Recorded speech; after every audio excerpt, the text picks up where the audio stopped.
Ce programme est financé par les amis et partenaires du ministère de Joyce Meyer.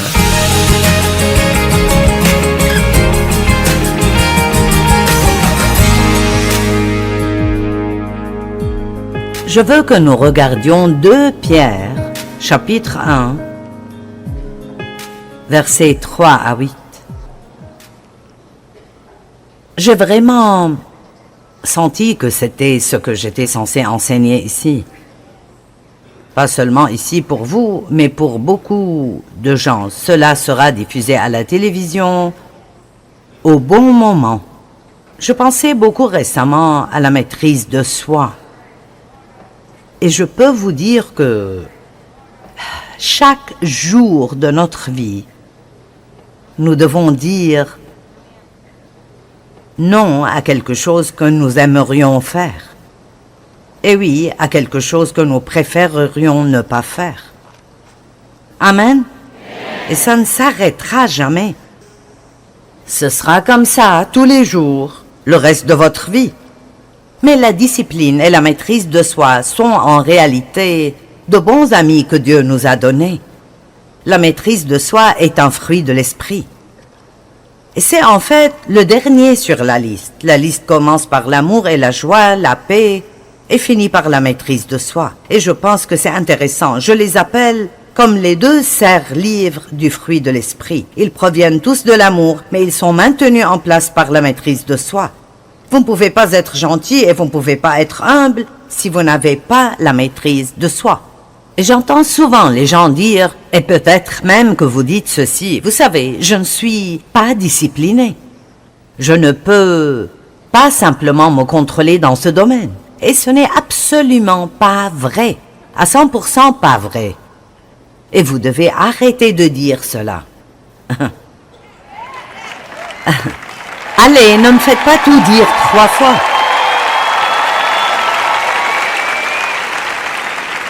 Vous dites, eh bien, mais je ne peux pas. Eh bien, commencez par confesser ce que Dieu dit que vous avez. Et cela aide à renouveler votre esprit et bientôt vous commencerez à croire que vous avez ce qu'il dit que vous avez. Et alors le diable devrait s'écarter de votre chemin car vous commencerez alors à donner du fruit. Amen. Donc, vous devez dire, je suis discipliné et j'ai la maîtrise de soi et je fais ce que Dieu me dit de faire. Et s'il me dit de ne pas faire quelque chose, je ne le fais pas. Amen. Maintenant, être chrétien n'est pas pour les faibles, les lâches, les fainéants et les insensés. Nous obtenons toutes choses de Dieu. Disons que nous avons un bagage initial quand nous sommes nés de nouveau. Dieu est saint et il ne peut être nulle part qui n'est pas saint. Sa grâce fait une œuvre merveilleuse dans notre esprit pour qu'il puisse venir y vivre. Il nous purifie, il nous pardonne, il vient habiter en nous, il nous donne sa nature, il fait de nous une nouvelle créature, le fruit du Saint-Esprit est en nous. Mais tout vient comme une graine. J'aime ce que dit la Bible. Dans 1 Jean 3, il dit que celui qui demeure en Christ ne peut plus continuellement vivre dans le péché à dessein. Et non pas qu'il ne fait jamais rien de mal, mais il dit qu'il ne peut pas continuer délibérément à pécher parce que le Christ vit en lui. En fait, la Bible amplifiée dit « La semence divine de Dieu est en lui ». Et j'aime cela. Christ s'appelle la semence, S majuscule. Et il est en nous. Il est en nous comme une semence. Et nous savons tous que les semences doivent être arrosées et que vous devez les tenir à l'écart des mauvaises herbes et qu'elles doivent avoir le soleil. Eh bien, la parole est décrite comme l'eau de la parole. Et donc, plus nous étudions la parole, plus nous y croyons, plus ces graines, cette semence poussent et deviennent des choses que les gens peuvent voir. En fait, lorsque Dieu a commencé à travailler en moi, J'avais l'amour à l'intérieur d'après la Bible, mais je ne pouvais le trouver nulle part. Je voulais aimer les gens, mais je n'étais pas une personne très aimante ni très gentille. J'avais été blessée et je n'avais pas encore été guérie. Et alors j'étais occupée à prendre soin de moi pour m'assurer que je ne serais plus jamais blessée. Et je n'étais pas très gentille. Et Dieu a dû m'apprendre beaucoup de choses. Et plus j'étudiais la parole, plus j'apprenais. Et plus j'apprenais, plus cela me changeait. Et plus cela me changeait, plus mon comportement changeait. Dieu travaille sur nous de l'intérieur vers l'extérieur. Il plante en nous tout ce dont nous avons besoin pour vivre une belle vie. Mais maintenant, regardez ces Écritures.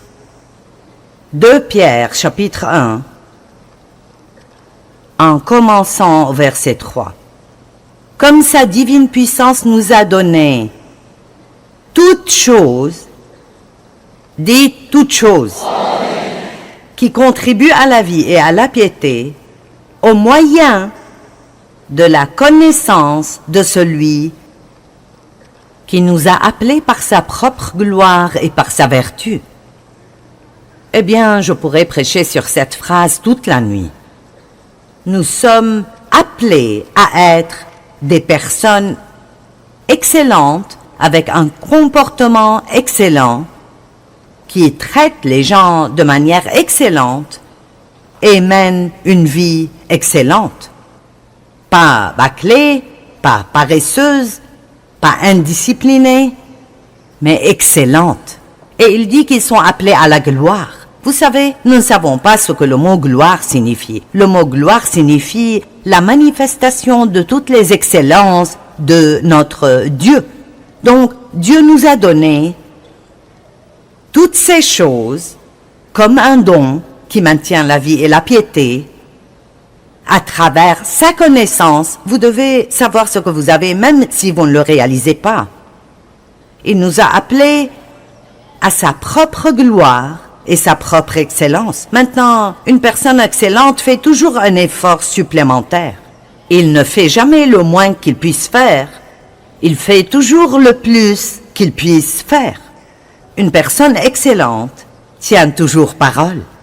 Ils font toujours ce qu'ils disent qu'ils vont faire. Et nous allons nous arrêter là et nous contenter de dire que nous vivons dans un monde aujourd'hui qui n'est pas excellent. Et ça empire tout le temps. Et nous, ceux d'entre nous qui représentons le Christ, et c'est ce que vous êtes si vous êtes un chrétien, vous êtes ici pour représenter le Christ. Nous sommes censés allumer les lumières, augmenter les lumières et recommencer à être excellents de nouveau, parce que c'est ce que le monde a besoin de voir. Notre Dieu est un Dieu excellent et il nous a appelés à être un peuple excellent. Maintenant, il y a un domaine pour chacun d'entre nous où nous pouvons monter plus haut, où nous pouvons prendre la décision d'être plus excellents dans ce domaine. Et beaucoup d'excellence commence par de petites choses que le Saint-Esprit nous montre, qui n'auront peut-être pas de sens pour quelqu'un d'autre si vous leur en parlez. Mais nous commençons par être excellents dans toutes les petites choses que Dieu nous met sur le cœur, puis cela augmente encore et encore dans nos vies. Et je sais que l'excellence est le désir de Dieu pour nous, parce que quand vous êtes remplis du Saint-Esprit et vous entrez dans une relation sérieuse avec Dieu, vous commencez à être convaincus pour de petites choses qui ne vous dérangeaient pas du tout avant qu'ils viennent vivre à l'intérieur de vous. Personne n'est venu vous le dire, mais tout à coup, vous savez que ce n'est pas la façon de faire les choses. C'est juste un simple exemple. Vous faites vos courses, vous passez dans un rayon de vêtements, vous faites tomber des habits par terre, vous continuez à marcher. Allez, combien? Et le Saint-Esprit dit, une petite voix calme, une conviction, ramasse-les. Quelqu'un d'autre que moi passe-t-il par cela? Parfois, il me fait même ramasser toutes les autres choses que les gens font tomber par terre. Maintenant, c'est là que ça commence à devenir vraiment aggravant. Je lui ai dit une fois, pourquoi devrais-je nettoyer leurs dégâts? Il a dit, voudrais-tu que quelqu'un nettoie tes dégâts un jour? Maintenant, écoutez-moi bien. Très souvent, lorsque Dieu nous invite, nous allons beaucoup utiliser le mot « invite » parce que c'est ainsi que le Saint-Esprit agit. Il nous invite. Il ne crie pas, il ne nous oblige pas, il ne nous menace pas. Il nous invite. Il y a juste un petit... C'est une meilleure façon de faire ça. Chaque fois que nous faisons cela, nous ouvrons la porte à une bénédiction que Dieu veut nous donner au temps convenable. Chaque fois que nous ne le faisons pas, nous manquons quelque chose que Dieu veut faire pour nous. Et nous ne saurons même jamais ce que c'était jusqu'à arriver au paradis. Maintenant, certains d'entre vous peuvent penser « Oh, ce genre de choses ne fait aucune différence ». Mais je peux vous dire que la parole de Dieu est beaucoup plus pratique et bonne pour notre vie quotidienne que ce que nous pensons. N'essayez pas de prendre la Bible pour en faire quelque chose de doctrinal, profond, qui flotte quelque part ici, ou quand vous partez, vous ne savez même pas ce que les gens ont dit. Mon Dieu, c'était profond. Qu'est-ce que tu entends par profond? Eh bien, je n'ai rien compris, alors ça devait être vraiment profond. Eh bien, je vais vous dire une chose dont vous vous souviendrez. Lorsque vous faites tomber quelque chose d'un rayon dans un magasin,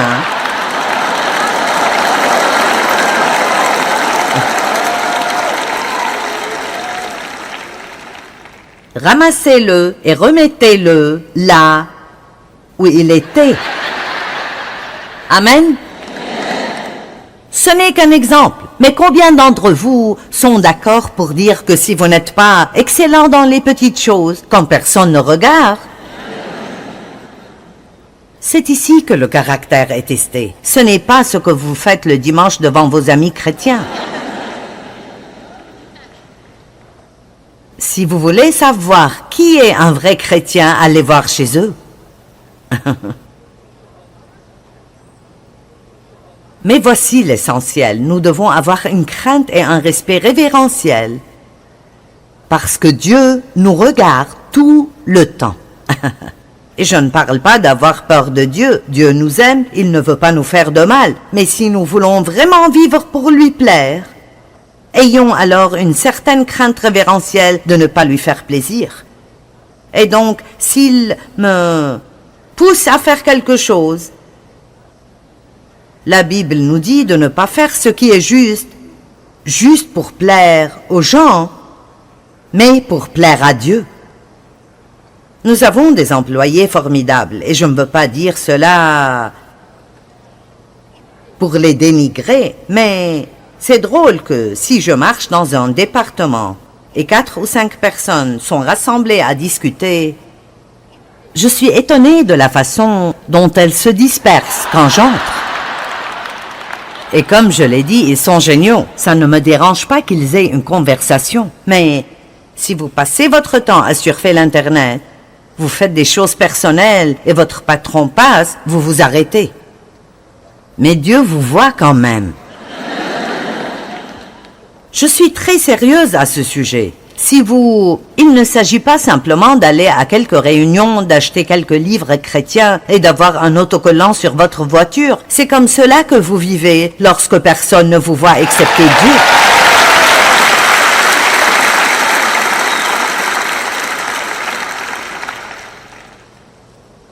Alors allons-y. Comme sa divine puissance nous a donné tout ce qui contribue à la vie et à la piété, par celui qui nous a appelés par sa propre gloire et par sa vertu, lesquels nous assurent de sa part les plus grandes et les plus précieuses promesses. Il y a plus de 5000 promesses dans la parole de Dieu.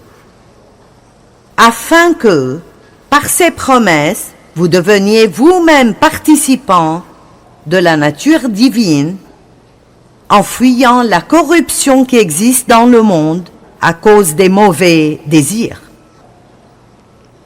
C'est pourquoi, à cause de tout ce que Dieu a fait pour nous et en gratitude pour ce qu'il a fait pour nous, faites tout quoi?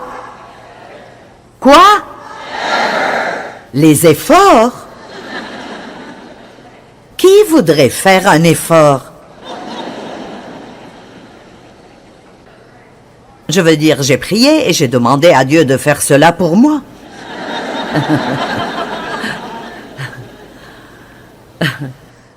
Je crois en la prière, mais vous savez ce que je découvre?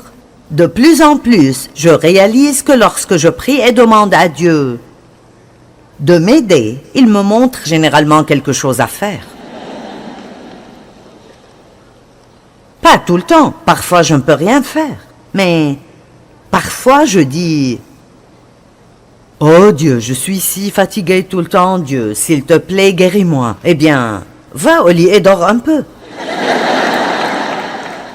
Il existe des solutions simples à certains de nos problèmes énormes. Amen. Oh Dieu, je suis si fatiguée, je me sens tellement mal. Je ne sais pas ce qui ne va pas en moi.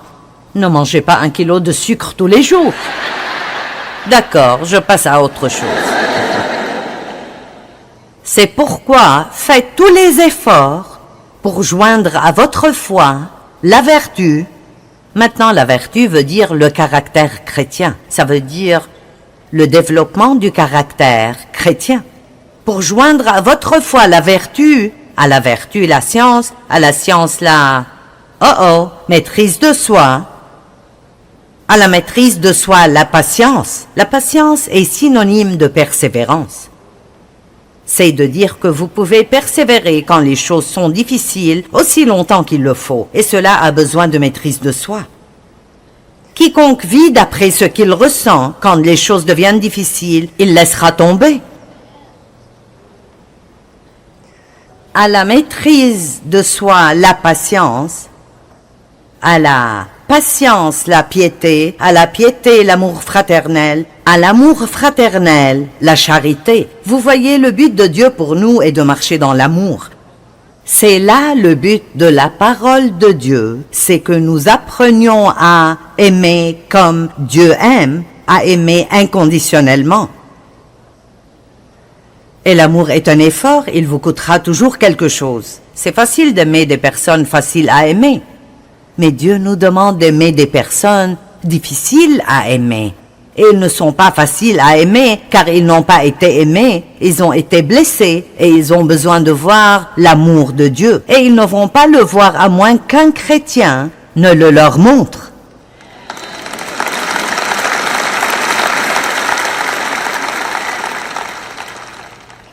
Aucun chrétien ne devrait s'ennuyer parce que vous êtes tous appelés au ministère. Peut-être pas derrière une chaire prêchant dans une réunion, mais réellement le monde est votre chair. Et vous pouvez prêcher sans jamais dire un mot. Vous pouvez prêcher avec votre vie. Amen. Allons, chacun d'entre vous, quand vous sortez dans le monde, ce n'est pas à un groupe de prédicateurs de tout faire. Le ministère quintuple a été mis en place pour former les saints afin qu'ils puissent faire le travail du ministère. Vous comprenez? Vous ne devriez pas aller à l'église tous les dimanches juste pour être aidé. Après quelques années, il devrait y avoir une transition et vous devriez y aller parce que vous voulez aider quelqu'un d'autre. Et l'une des raisons pour lesquelles les gens se lassent d'aller à l'église est que je ne sens pas que je suis en train d'être nourri, je ne profite plus de rien. Et c'est parce que ils continuent à y aller. Je veux recevoir ma bénédiction. Eh bien, je ne suis plus béni. Je ne reçois plus rien. Peut-être qu'il ne vous reste plus rien à recevoir. Peut-être que vous devriez commencer à donner quelque chose. Peut-être que vous devriez aller à l'église le dimanche en priant « Mon Dieu, montre-moi aujourd'hui quelqu'un que je pourrais aider. »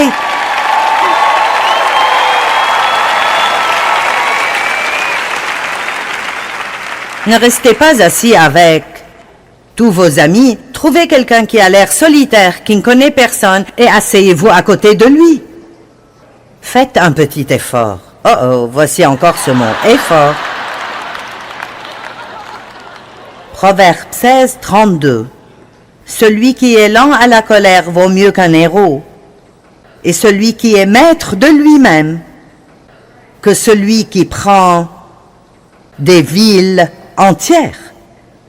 Wow! Alors il dit qu'une personne qui peut se contrôler est une personne puissante. C'est quelqu'un de plus puissant que toute une armée qui peut prendre une ville entière. La Bible dit, quand vous êtes en colère, ne péchez point. C'est dans Éphésiens, je pense. Quand vous êtes en colère, ne péchez point. Comment faire cela? Vous vous sentez en colère lorsque vous êtes maltraité ou abusé. Mais vous pouvez être en colère et ne pas pécher en vous contrôlant face à cette colère et en étant prompte à pardonner. Laissez-moi vous demander, vous avez besoin de contrôle de soi pour pardonner? Oui, des tonnes de maîtrise de soi. Ça dépend surtout de combien ça fait mal. Hébreux 12, 11. Certes, sur le moment, une correction ne semble pas être un sujet de joie. Mais par la suite, ceux qui ont ainsi été formés jouiront d'une vie juste vécue dans la paix. C'est une belle écriture. Certaines personnes vivent comme s'il n'y avait pas de lendemain. Mais écoutez-moi bien, demain viendra toujours. Merci d'être enthousiasmé.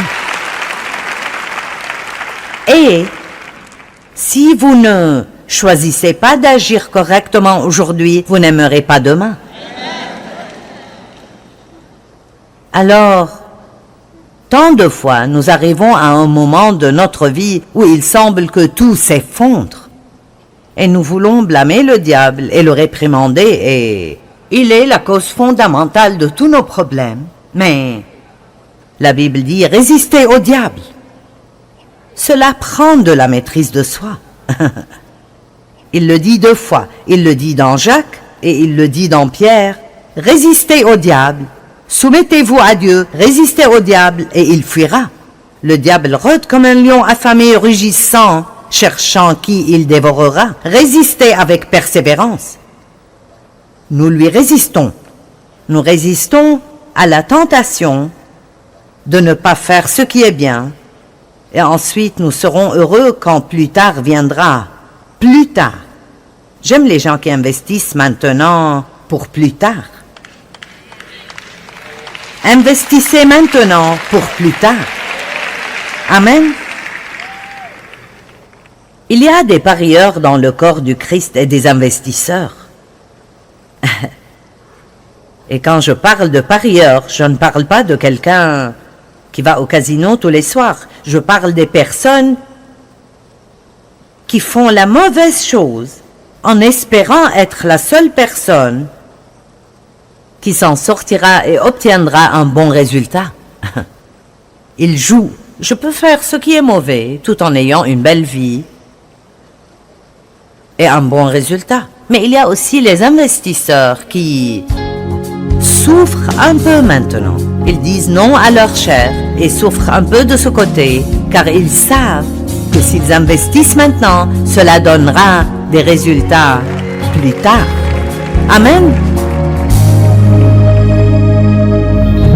Eh bien, il n'y a pas mieux que de savoir que vous avez agi correctement. Ça vous donne une paix merveilleuse. Dieu veut que nous agissions avec excellence, en ayant la discipline pour tenir parole et faire le 1000 supplémentaire. Nous avons la discipline et la maîtrise de soi, mais nous devons les développer.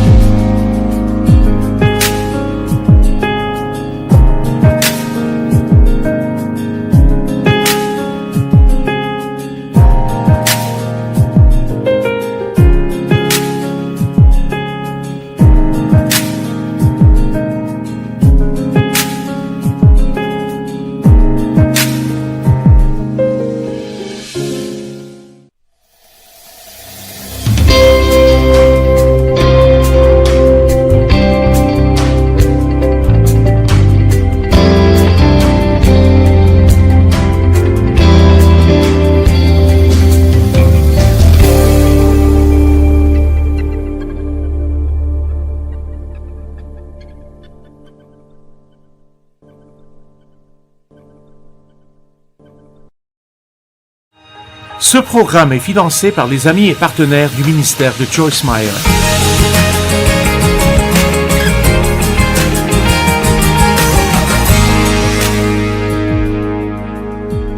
Je veux que nous regardions 2 Pierre, chapitre 1, versets 3 à 8. J'ai vraiment senti que c'était ce que j'étais censé enseigner ici. Pas seulement ici pour vous, mais pour beaucoup de gens. Cela sera diffusé à la télévision au bon moment. Je pensais beaucoup récemment à la maîtrise de soi. Et je peux vous dire que chaque jour de notre vie, nous devons dire non à quelque chose que nous aimerions faire. Et oui, à quelque chose que nous préférerions ne pas faire. Amen. Et ça ne s'arrêtera jamais. Ce sera comme ça tous les jours, le reste de votre vie. Mais la discipline et la maîtrise de soi sont en réalité de bons amis que Dieu nous a donnés. La maîtrise de soi est un fruit de l'esprit. Et c'est en fait le dernier sur la liste. La liste commence par l'amour et la joie, la paix, et finit par la maîtrise de soi. Et je pense que c'est intéressant. Je les appelle comme les 2 serres-livres du fruit de l'esprit. Ils proviennent tous de l'amour, mais ils sont maintenus en place par la maîtrise de soi. Vous ne pouvez pas être gentil et vous ne pouvez pas être humble si vous n'avez pas la maîtrise de soi. Et j'entends souvent les gens dire, et peut-être même que vous dites ceci, vous savez, je ne suis pas discipliné. Je ne peux pas simplement me contrôler dans ce domaine. Et ce n'est absolument pas vrai, à 100% pas vrai. Et vous devez arrêter de dire cela. Allez, ne me faites pas tout dire 3 fois.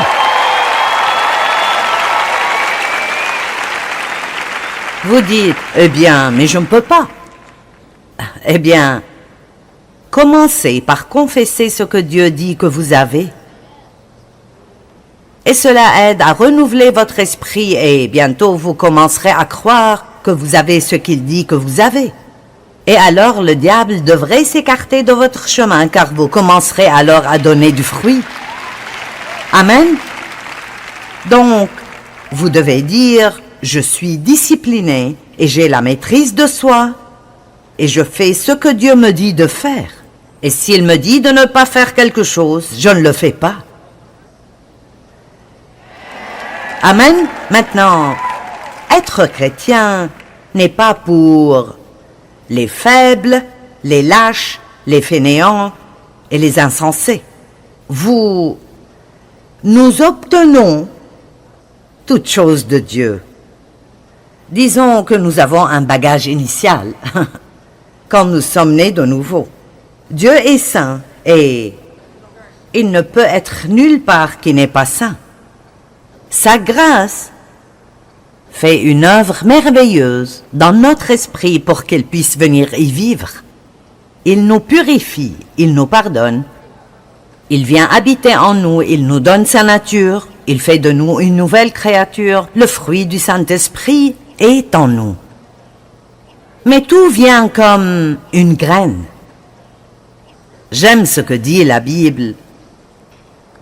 Dans 1 Jean 3, il dit que celui qui demeure en Christ ne peut plus continuellement vivre dans le péché à dessein. Et non pas qu'il ne fait jamais rien de mal, mais il dit qu'il ne peut pas continuer délibérément à pécher parce que le Christ vit en lui. En fait, la Bible amplifiée dit « La semence divine de Dieu est en lui ». Et j'aime cela. Christ s'appelle la semence, S majuscule.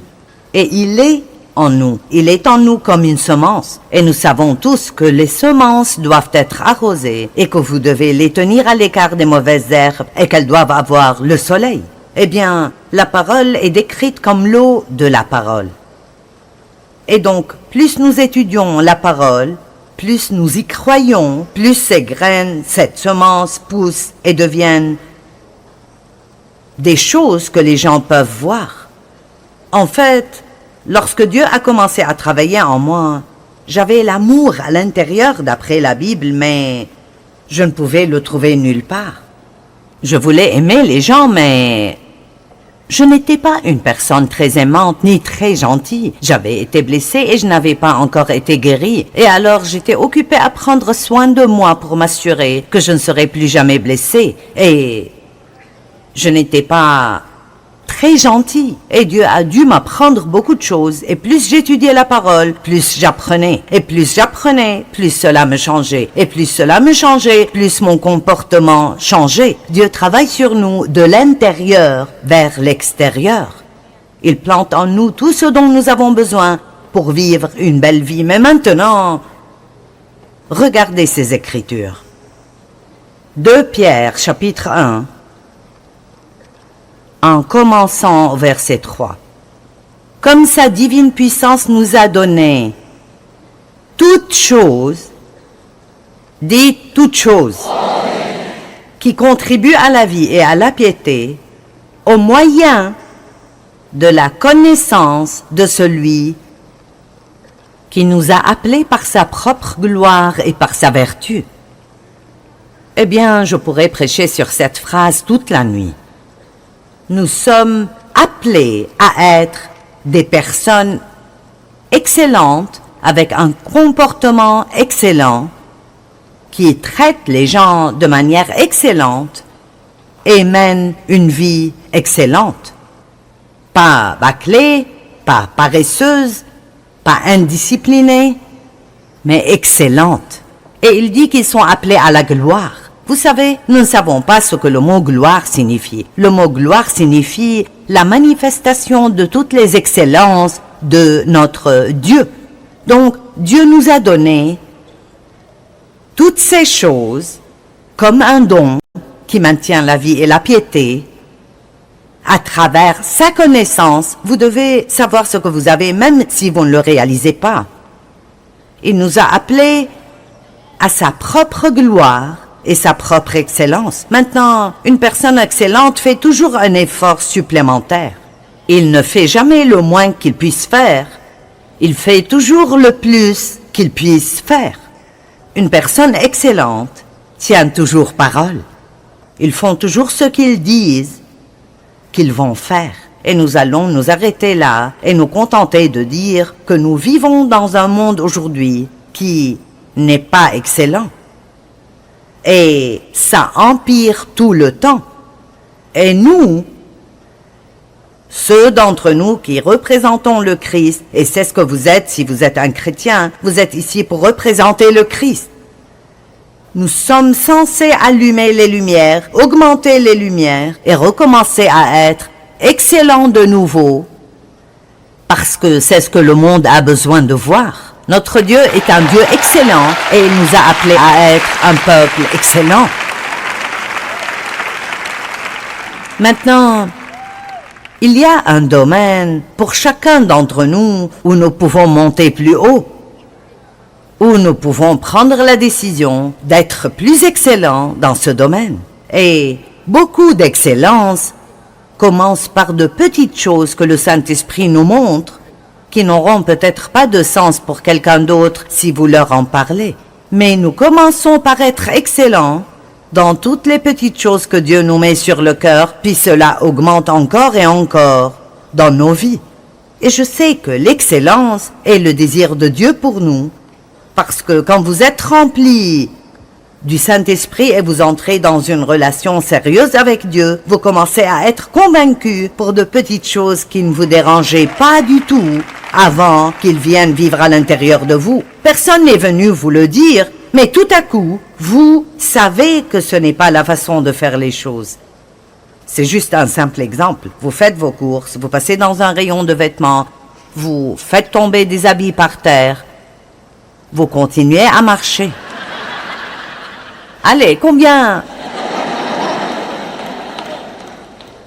Et le Saint-Esprit dit, une petite voix calme, une conviction, ramasse-les. Quelqu'un d'autre que moi passe-t-il par cela? Parfois, il me fait même ramasser toutes les autres choses que les gens font tomber par terre. Maintenant, c'est là que ça commence à devenir vraiment aggravant. Je lui ai dit une fois, pourquoi devrais-je nettoyer leurs dégâts? Il a dit, voudrais-tu que quelqu'un nettoie tes dégâts un jour?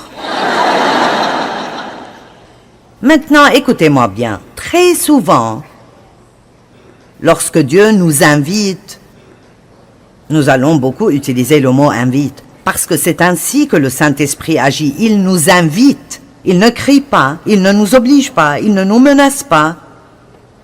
Il nous invite. Il y a juste un petit... C'est une meilleure façon de faire ça. Chaque fois que nous faisons cela, nous ouvrons la porte à une bénédiction que Dieu veut nous donner au temps convenable. Chaque fois que nous ne le faisons pas, nous manquons quelque chose que Dieu veut faire pour nous. Et nous ne saurons même jamais ce que c'était jusqu'à arriver au paradis.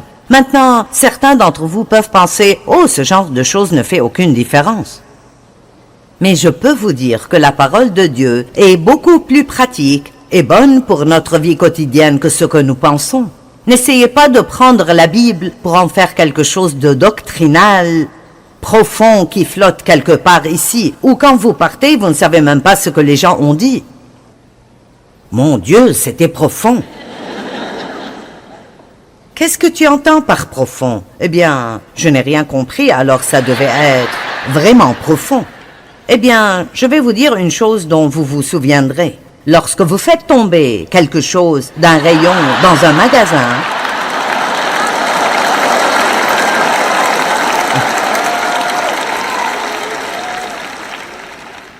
ramassez-le et remettez-le là où il était.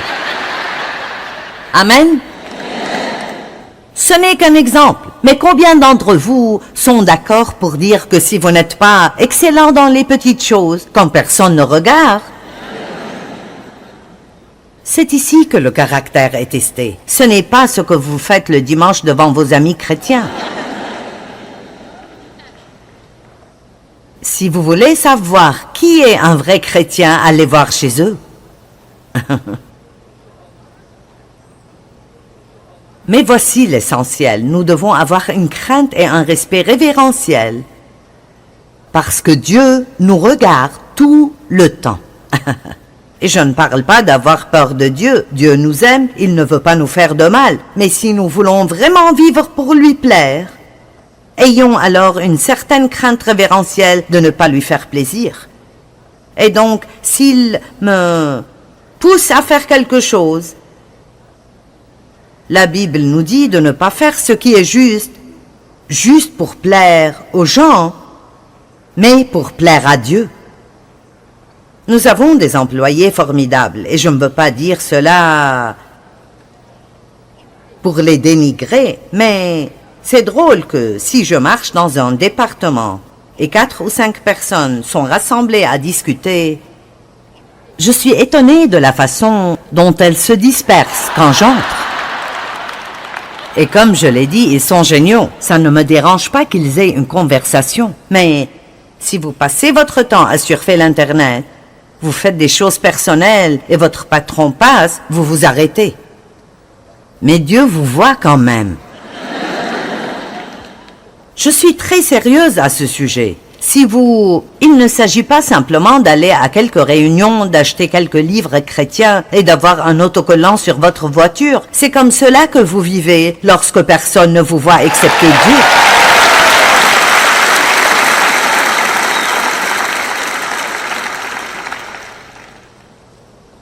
Alors allons-y.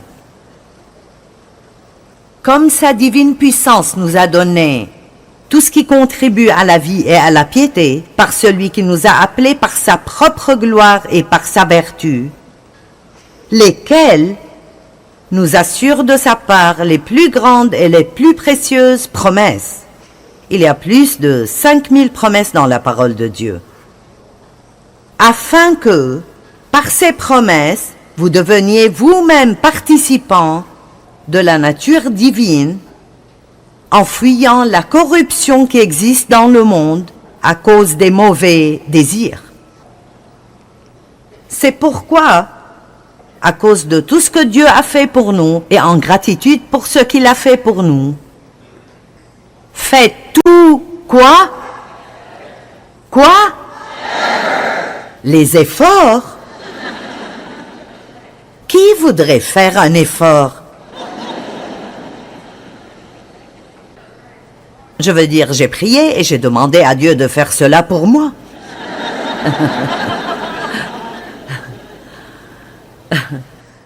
Je crois en la prière, mais vous savez ce que je découvre? De plus en plus, je réalise que lorsque je prie et demande à Dieu de m'aider, il me montre généralement quelque chose à faire. Pas tout le temps, parfois je ne peux rien faire, mais parfois je dis « Oh Dieu, je suis si fatigué tout le temps, Dieu, s'il te plaît, guéris-moi. » Eh bien, va au lit et dors un peu. Il existe des solutions simples à certains de nos problèmes énormes. Amen. Oh Dieu, je suis si fatiguée, je me sens tellement mal, je ne sais pas ce qui ne va pas en moi. Ne mangez pas 1 kilo de sucre tous les jours. D'accord, je passe à autre chose. C'est pourquoi faites tous les efforts pour joindre à votre foi la vertu.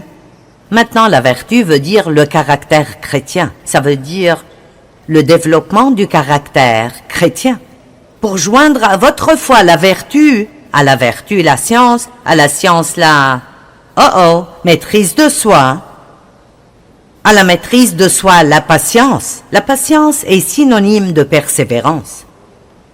C'est de dire que vous pouvez persévérer quand les choses sont difficiles aussi longtemps qu'il le faut, et cela a besoin de maîtrise de soi.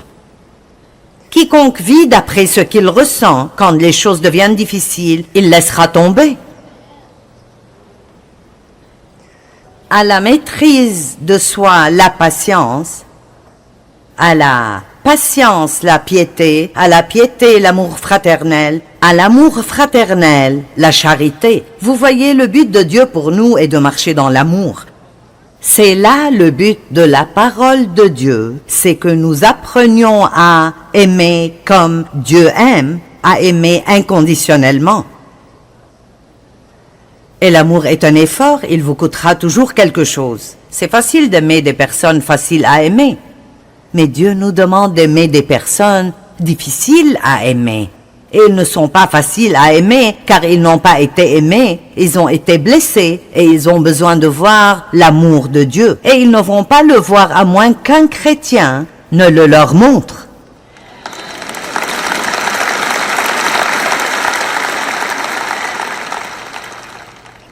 Aucun chrétien ne devrait s'ennuyer parce que vous êtes tous appelés au ministère. Peut-être pas derrière une chaire prêchant dans une réunion, mais réellement le monde est votre chair. Et vous pouvez prêcher sans jamais dire un mot. Vous pouvez prêcher avec votre vie. Amen. Allons, chacun d'entre vous, quand vous sortez dans le monde, ce n'est pas à un groupe de prédicateurs de tout faire. Le ministère quintuple a été mis en place pour former les saints afin qu'ils puissent faire le travail du ministère. Vous comprenez? Vous ne devriez pas aller à l'église tous les dimanches juste pour être aidé. Après quelques années, il devrait y avoir une transition et vous devriez y aller parce que vous voulez aider quelqu'un d'autre. Et l'une des raisons pour lesquelles les gens se lassent d'aller à l'église est que je ne sens pas que je suis en train d'être nourri, je ne profite plus de rien. C'est parce que ils continuent à y aller. Je veux recevoir ma bénédiction. Eh bien, je ne suis plus béni. Je ne reçois plus rien. Peut-être qu'il ne vous reste plus rien à recevoir. Peut-être que vous devriez commencer à donner quelque chose. Peut-être que vous devriez aller à l'église le dimanche en priant « Mon Dieu, montre-moi aujourd'hui quelqu'un que je pourrais aider. »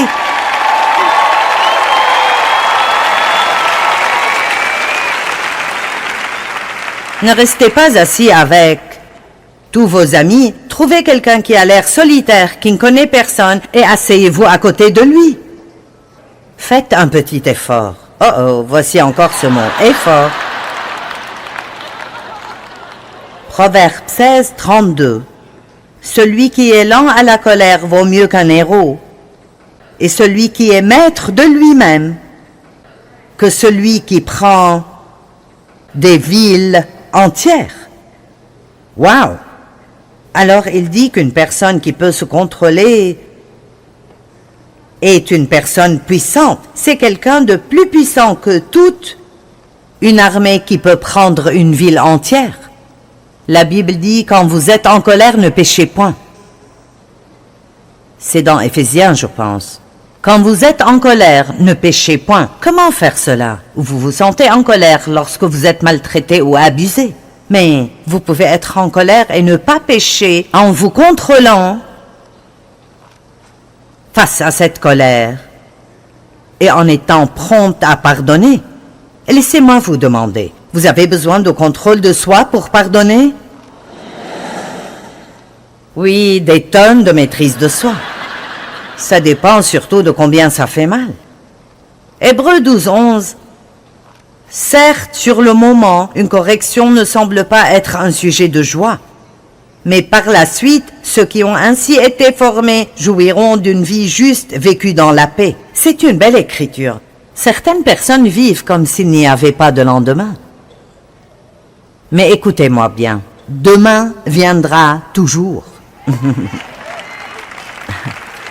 Merci d'être enthousiasmé. Et si vous ne choisissez pas d'agir correctement aujourd'hui, vous n'aimerez pas demain. Alors, tant de fois, nous arrivons à un moment de notre vie où il semble que tout s'effondre. Et nous voulons blâmer le diable et le réprimander, et il est la cause fondamentale de tous nos problèmes. Mais la Bible dit, résistez au diable. Cela prend de la maîtrise de soi. Il le dit 2 fois. Il le dit dans Jacques et il le dit dans Pierre. Résistez au diable. Soumettez-vous à Dieu. Résistez au diable et il fuira. Le diable rôde comme un lion affamé, rugissant, cherchant qui il dévorera. Résistez avec persévérance. Nous lui résistons. Nous résistons à la tentation de ne pas faire ce qui est bien. Et ensuite, nous serons heureux quand plus tard viendra. Plus tard. J'aime les gens qui investissent maintenant pour plus tard.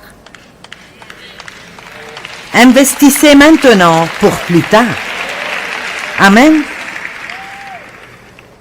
Il y a des parieurs dans le corps du Christ et des investisseurs. Et quand je parle de parieurs, je ne parle pas de quelqu'un qui va au casino tous les soirs. Je parle des personnes qui font la mauvaise chose en espérant être la seule personne qui s'en sortira et obtiendra un bon résultat. Ils jouent. Je peux faire ce qui est mauvais tout en ayant une belle vie et un bon résultat. Mais il y a aussi les investisseurs qui souffrent un peu maintenant. Ils disent non à leur chair et souffrent un peu de ce côté, car ils savent que s'ils investissent maintenant, cela donnera des résultats plus tard. Amen. Eh bien, il n'y a pas mieux que de savoir que vous avez agi correctement. Ça vous donne une paix merveilleuse.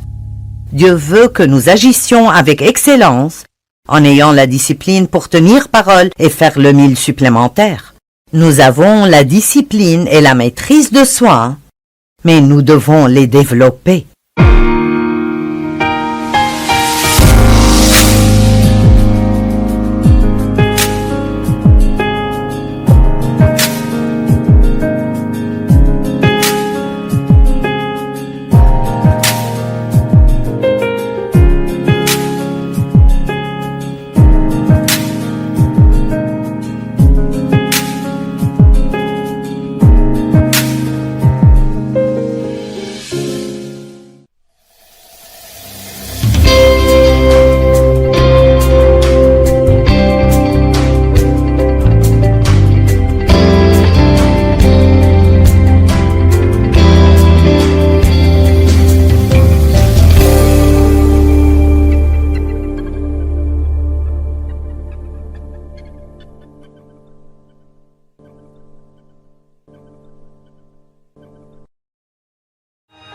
Ce programme est financé par les amis et partenaires du ministère de Joyce Meyer.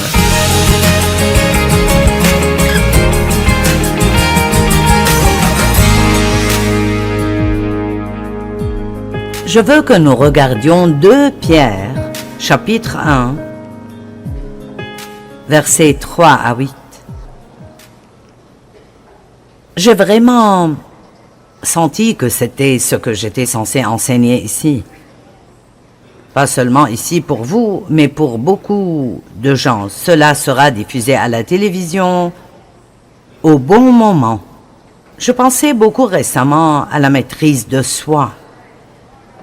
Et je peux vous dire que chaque jour de notre vie, nous devons dire non à quelque chose que nous aimerions faire. Et oui, à quelque chose que nous préférerions ne pas faire. Amen. Et ça ne s'arrêtera jamais. Ce sera comme ça tous les jours, le reste de votre vie. Mais la discipline et la maîtrise de soi sont en réalité de bons amis que Dieu nous a donnés. La maîtrise de soi est un fruit de l'esprit.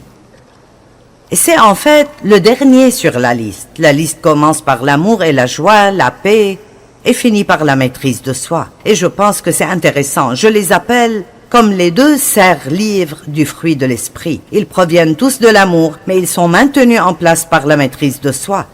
Vous ne pouvez pas être gentil et vous ne pouvez pas être humble si vous n'avez pas la maîtrise de soi. Et j'entends souvent les gens dire, et peut-être même que vous dites ceci, vous savez, je ne suis pas discipliné. Je ne peux pas simplement me contrôler dans ce domaine. Et ce n'est absolument pas vrai, à 100% pas vrai. Et vous devez arrêter de dire cela. Allez, ne me faites pas tout dire 3 fois.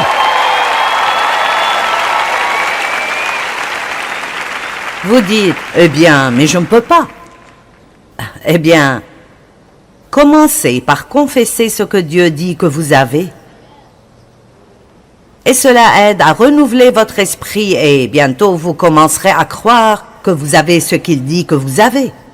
Et alors le diable devrait s'écarter de votre chemin car vous commencerez alors à donner du fruit. Amen.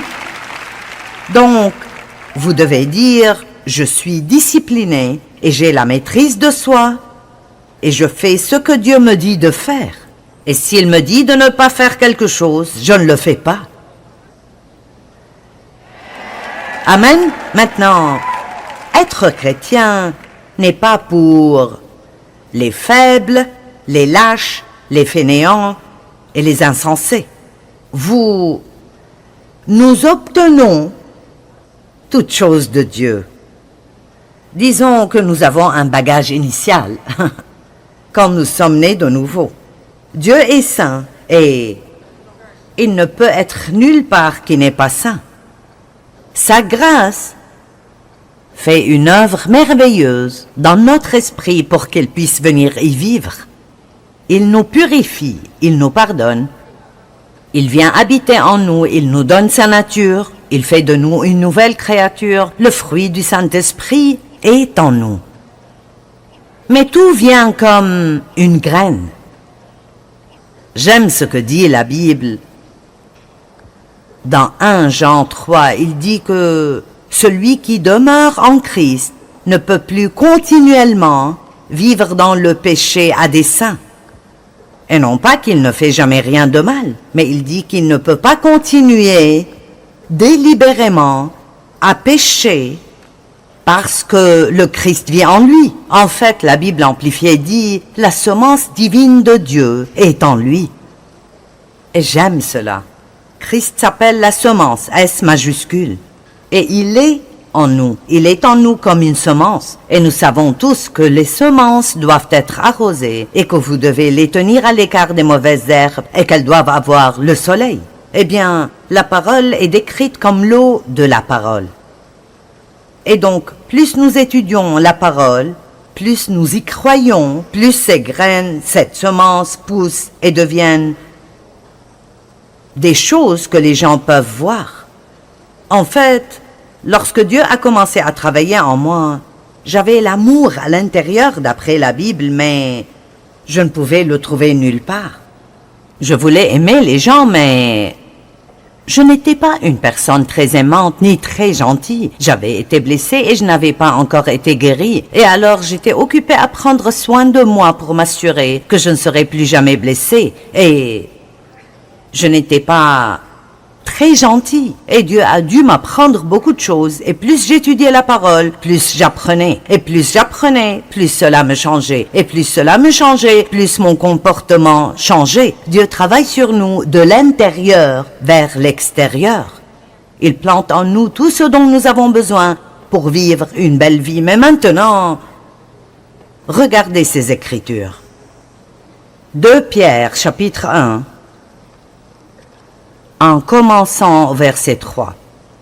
Comme sa divine puissance nous a donné toutes choses, dit toutes choses, qui contribuent à la vie et à la piété, au moyen de la connaissance de celui qui nous a appelés par sa propre gloire et par sa vertu.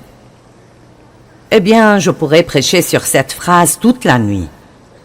Nous sommes appelés à être des personnes excellentes, avec un comportement excellent, qui traitent les gens de manière excellente et mènent une vie excellente.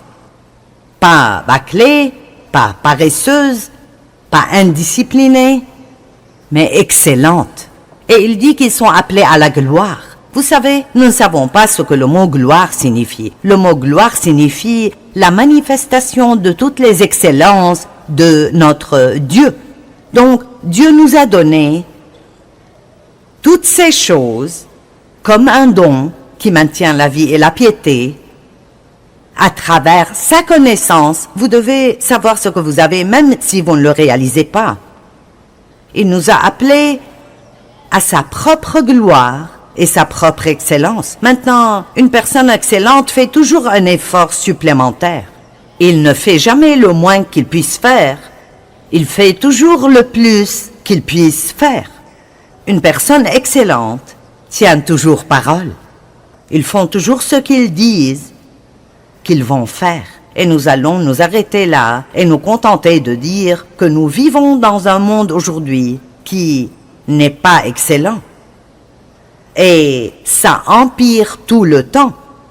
Et nous, ceux d'entre nous qui représentons le Christ, et c'est ce que vous êtes si vous êtes un chrétien, vous êtes ici pour représenter le Christ. Nous sommes censés allumer les lumières, augmenter les lumières et recommencer à être excellents de nouveau, parce que c'est ce que le monde a besoin de voir. Notre Dieu est un Dieu excellent et il nous a appelés à être un peuple excellent. Maintenant, il y a un domaine pour chacun d'entre nous où nous pouvons monter plus haut, où nous pouvons prendre la décision d'être plus excellents dans ce domaine. Et beaucoup d'excellence commence par de petites choses que le Saint-Esprit nous montre, qui n'auront peut-être pas de sens pour quelqu'un d'autre si vous leur en parlez. Mais nous commençons par être excellents dans toutes les petites choses que Dieu nous met sur le cœur, puis cela augmente encore et encore dans nos vies. Et je sais que l'excellence est le désir de Dieu pour nous, parce que quand vous êtes remplis du Saint-Esprit et vous entrez dans une relation sérieuse avec Dieu, vous commencez à être convaincus pour de petites choses qui ne vous dérangeaient pas du tout avant qu'ils viennent vivre à l'intérieur de vous. Personne n'est venu vous le dire, mais tout à coup, vous savez que ce n'est pas la façon de faire les choses. C'est juste un simple exemple. Vous faites vos courses, vous passez dans un rayon de vêtements, vous faites tomber des habits par terre, vous continuez à marcher.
just right.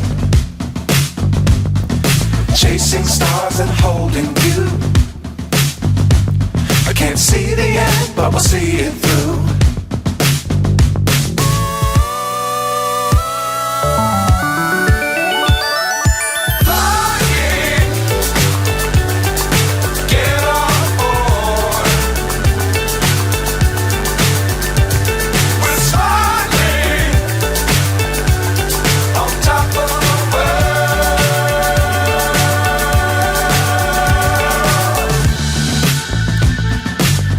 Times don't fly too high.